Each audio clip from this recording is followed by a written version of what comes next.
We walk through the world every day blind. We see schools, playgrounds, quiet suburbs, and believe in the veneer of order. But beneath that painted surface, deep in the shadows of our cities, lies a malignancy so profound, so well hidden, it defies description and, worse, it defies belief. I'm talking about an unseen network, not of common criminals, but of the privileged, the powerful, the seemingly respectable, who engage in practices that have been whispered about for centuries. Occult ritual abuse. These aren't isolated acts of depravity. They are ceremonies, organized and pervasive, designed to steal the innocence and, yes, the very souls of our most vulnerable, our children. You hear stories of tunnels, of secret rooms constructed beneath institutions of trust. You laugh. Tunnels? It sounds like a bad novel. But what if those subterranean passages aren't just architectural plans?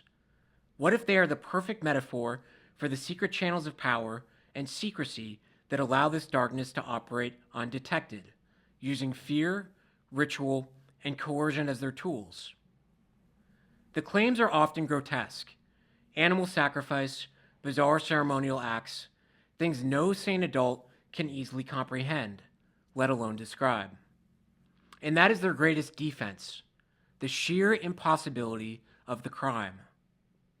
So, where does the truth reside when the perpetrators wear suits and hold positions of authority? Where is the pure, unvarnished light that can expose this darkness? It comes from the mouths we often dismiss the quickest. We have a foundational understanding of truth in our culture, one that transcends the courtroom and the ledger book. It's an ancient wisdom. It's what is captured in the scripture, in the words often cited: "Out of the mouth of babes and sucklings hast thou ordained strength," out of the mouths of children. A child has no political agenda.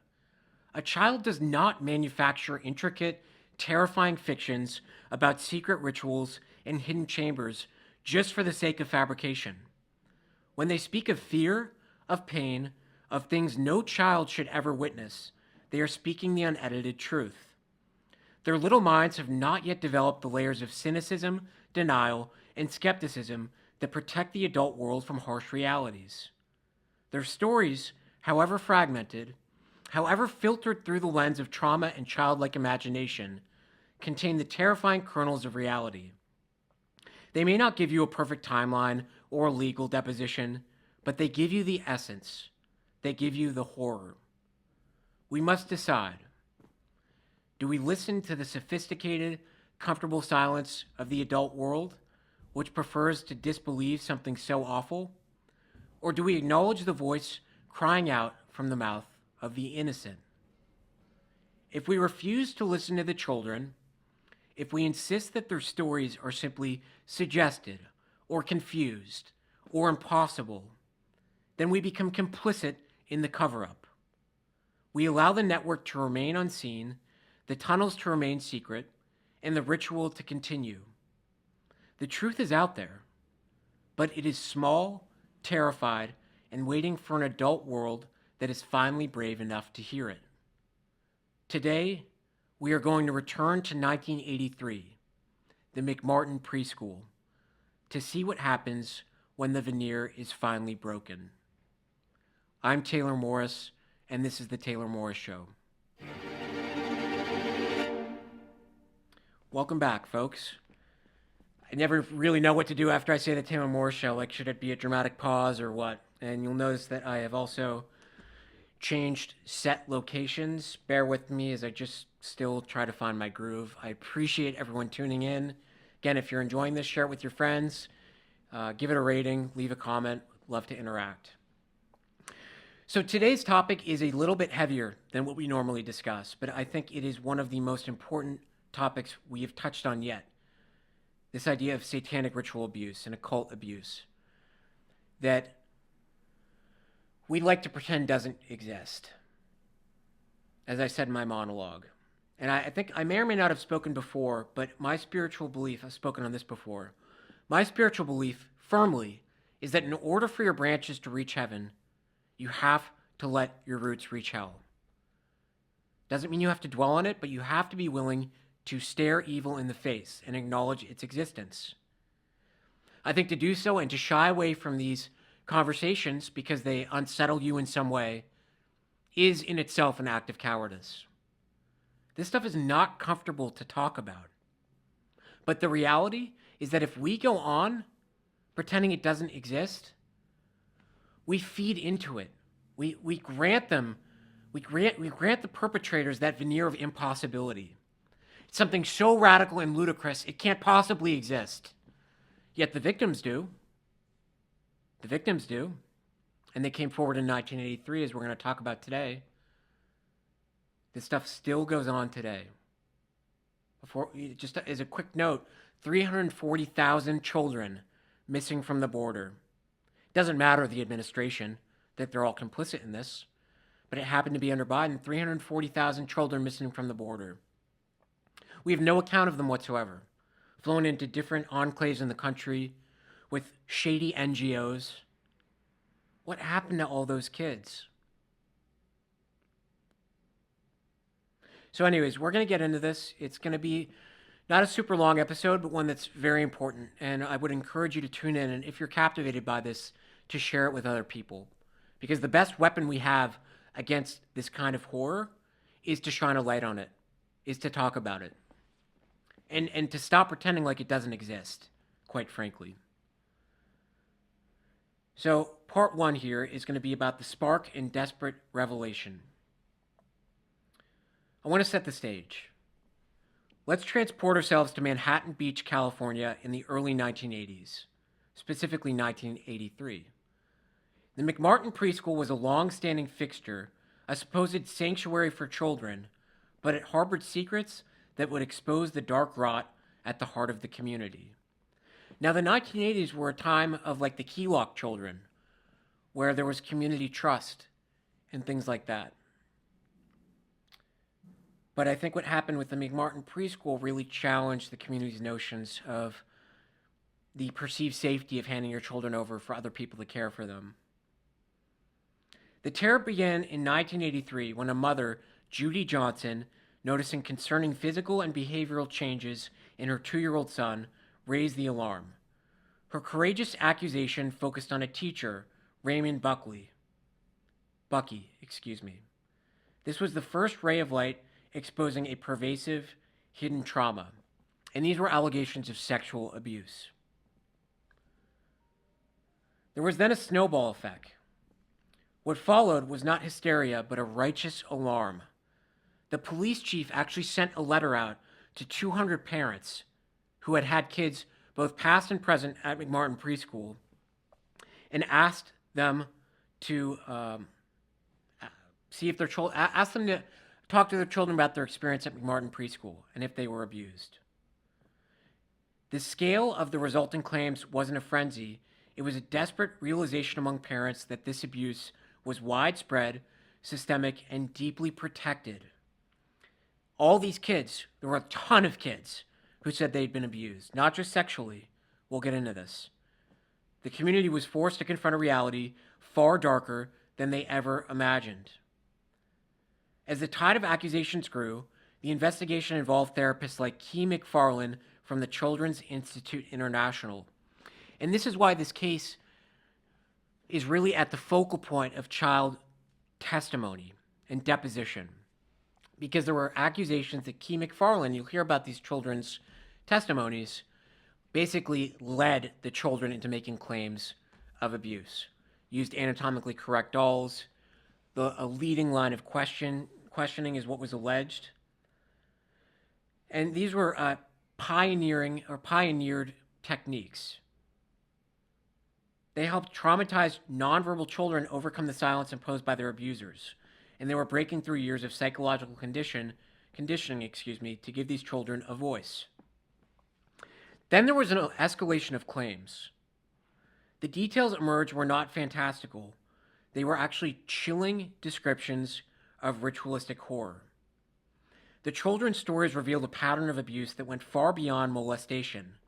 Animal mutilation, blood drinking, bizarre ceremonial acts, and most crucially, the repeated corroborating accounts of underground tunnels and secret rooms beneath the school. These were not random claims. They were the terrifying blueprints of an organized occult operation. So let's just take a step back here. The police chief sent a letter to all these parents who were parents of children of past and present students at the McMartin Preschool.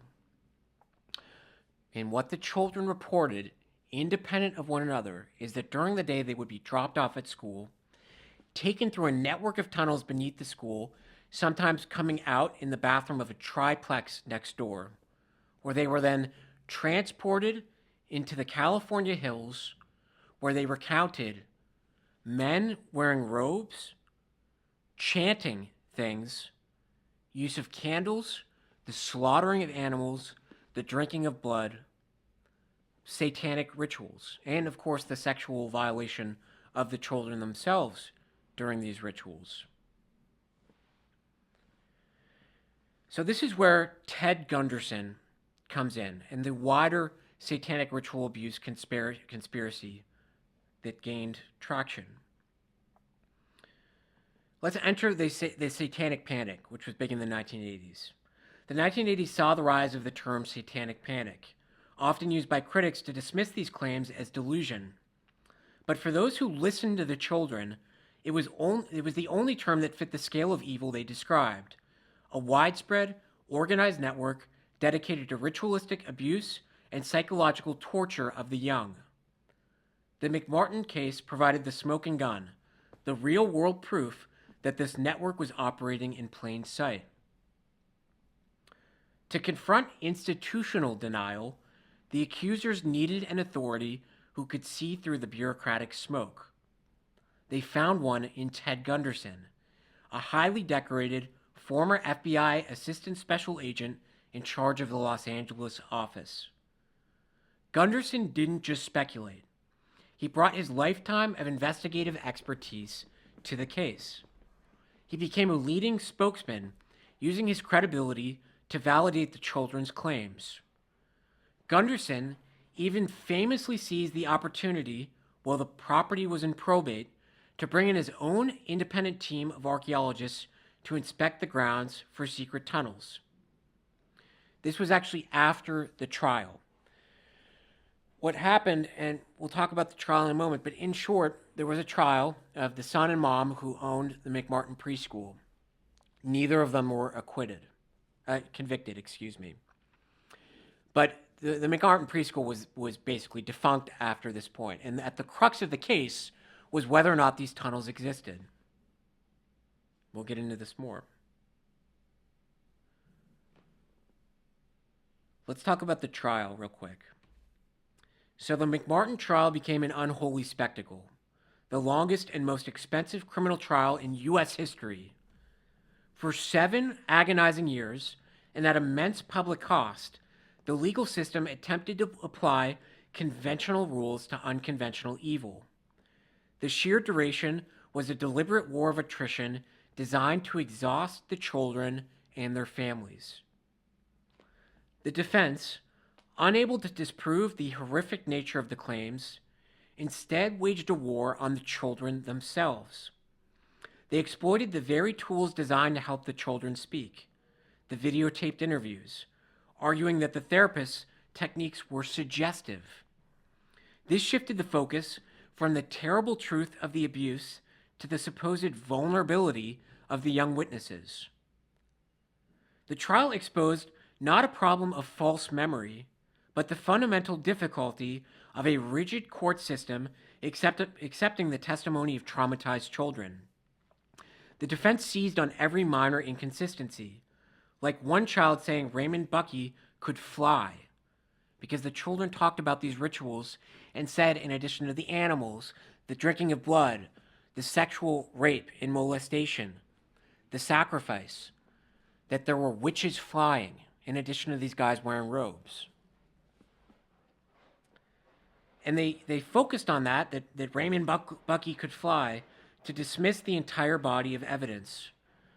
Furthermore, the defense and prosecution actively manipulated details surrounding the initial accuser Judy Johnson. Regardless of her personal struggles, the core truth remained. Hundreds of children spoke of consistent, interlocking details of ritualistic abuse. The system chose to invalidate the victims rather than confront the criminals. The verdict and aftermath. The final outcome was a devastating punch to the moral conscience of the nation. 0 convictions. The acquittal and hung jury signaled the complete failure of the state to protect the innocent. It was not a lack of guilt that freed the accused, but the overwhelming power of a defense strategy focused on technicality, skepticism, and the systematic discrediting of child survivors. We'll talk about the lasting impact on the judicial system. I just want to expand on this trial that happened. So you had this mother and son who were the owners of the McMartin Preschool put on trial. And there was an acquittal for the mom, who was older, and a hung jury for the son. Both of these people were Satanists. And you had over 100 children claiming that during the day they were taken by the teachers and officials at the school through a tunnel network into a property next door, driven up to the tunnels of California, where they witnessed animals being killed, their fellow classmates being violated sexually, sodomized, the drinking of blood, and chanting in robes, and sometimes even supernatural things like people flying. One of the other things they honed in on was the tunnels. So before the trial, I'll be objective here. When state officials came to investigate the McMartin Preschool, they could not find any evidence of tunnels. This was big, and this was used to discredit the children. But Ted Gunderson would not stand for it. So during this court process, and after the 0 convictions, when the preschool property was in probate, Ted Gunderson lobbied for access to the property. He was granted it. At that point, he brought in a team of world-class archaeologists, I believe from UCLA, and they spent 6 months investigating this property. Their conclusion? There was clear evidence that there had in fact been tunnels, and they were covered up. The children were not lying about the tunnels. And if that's what the defense focused on, the tunnels and the claims of flying, and the moral constitution of Judy Johnson, who was the mother of that initial child who was sexually abused, they really focused on the lack of tunnels. Well, as Ted Gunderson found out, the tunnels were in fact there. What does that say about the rest of the claims of the children? I don't know. The McMartin case created a chilling legacy. It was used by critics to roll back crucial advancements in child protection, leading to decades of unwarranted skepticism toward child abuse claims, particularly those involving ritual. The case stands today as a stark, tragic reminder of how deep-seated power and organizational secrecy can allow the most profound evils, the systematic abuse of children, to go unpunished. The children spoke their truth. The system simply refused to listen.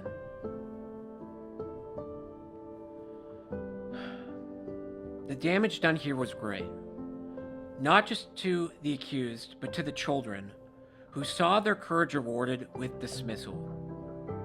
We're going to get more into this topic of satanic ritual abuse, because there is an undercurrent of this here, and it is dark. And this is not to dwell on this. This exploration is going to be fact-based and substantiated with testimony, court documents, and officials who have investigated this. People like Ted Gunderson, who are incredibly credentialed and who have no incentive to put their careers and credibility on the line to make bold claims of satanic ritual abuse. But they have. It is out there. It is pervasive, and we need to shine a light on it. I'm Taylor Morris. Thank you for tuning in. And until next time, stay curious.